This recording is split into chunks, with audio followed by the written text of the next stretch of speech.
Sure, I can tell you about that. So Gabrielle Bonheur Chanel, she was born in 1883 to a laundry woman and a itinerary vendor who peddled work clothes and undergarments in a charity hospital run by nuns. So her origins were very, very humble, even though whenever she was talking about it, she used to make them sound much more glamorous than they actually were, because I suppose she was ashamed of her roots. So here she learns how to sew, and at the same time she was performing and singing at a cabaret frequented by cabaret officers. It's here that she acquired the name of Coco. Long story short, she met a textile heir and basically became his mistress. She lived with him in his chateau, a lavish life, surrounded by luxuries, parties with the high society, balls, gifts, luxuries. She was living everything that pertains the rich bitch package lifestyle. Two gentlemen were outbidding for my hot little body.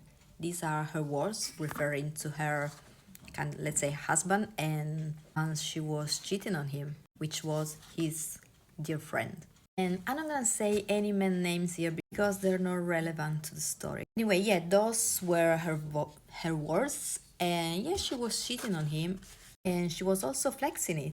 Anyway, the textile hair, he financed her first store, and in this store she used to sell hats. Her career bloomed because of a theater actress, Gabrielle Dorziat, that once wore one of her hats in a play and later in this editorial.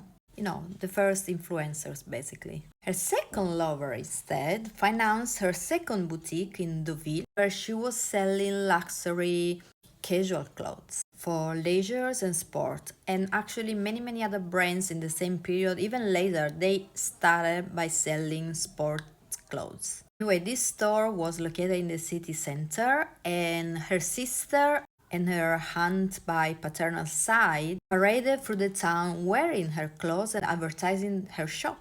Her comfy and minimalistic style impressed and was loved by all the girls in town. The first store was located in Biarritz, and in the first year, she gained so much money from this store that she was able to pay back her first lover investment.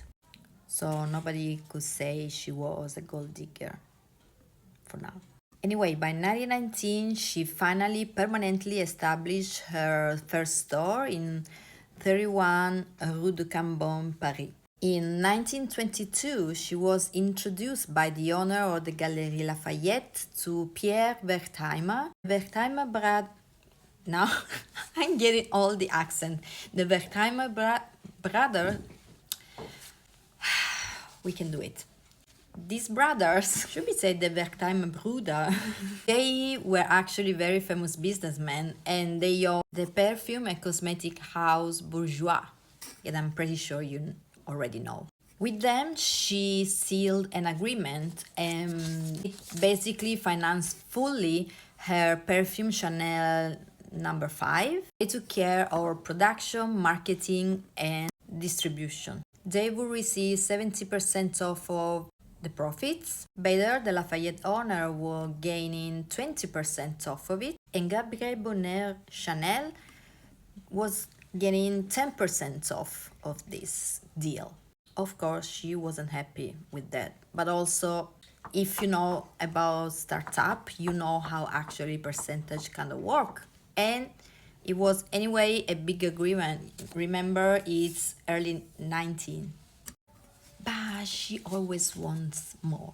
So here is where it gets, because you know, sleeping your way to the top, I don't judge it, especially back then when a woman has very almost not at all freedom to do anything. So I don't judge that, but what I judge is what she did later on. During World War II, she tried to get her hands on the Wertheimer's properties. She crossed the line here because the Wertheimer brothers, they were Jewish, and she planned to take over the whole quota of the Chanel perfumes using her position as an Aryan to legalize her sole ownership of the brand. But little did she know that Wertheimer, again, they were famous businessmen, so they knew already they have to leave Paris for their own safety, so they moved to New York. But before doing that, because they knew Gabrielle,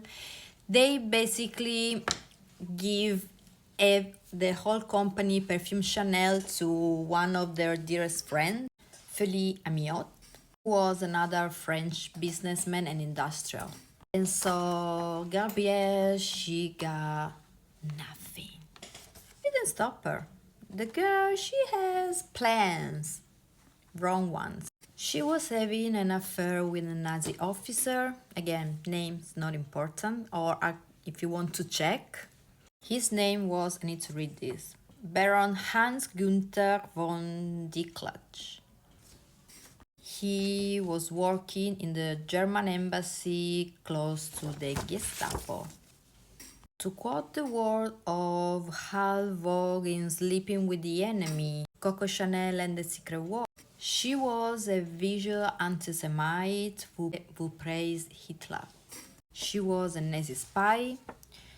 She also was not only a greedy bitch and a very bad person and a Nazi basically, because she was also sleeping with them, but she was also a jealous bitch, known for bullying and try to take down all the other competitors, the fashion designer that she would perceive as competitors, especially Elsa Schiaparelli.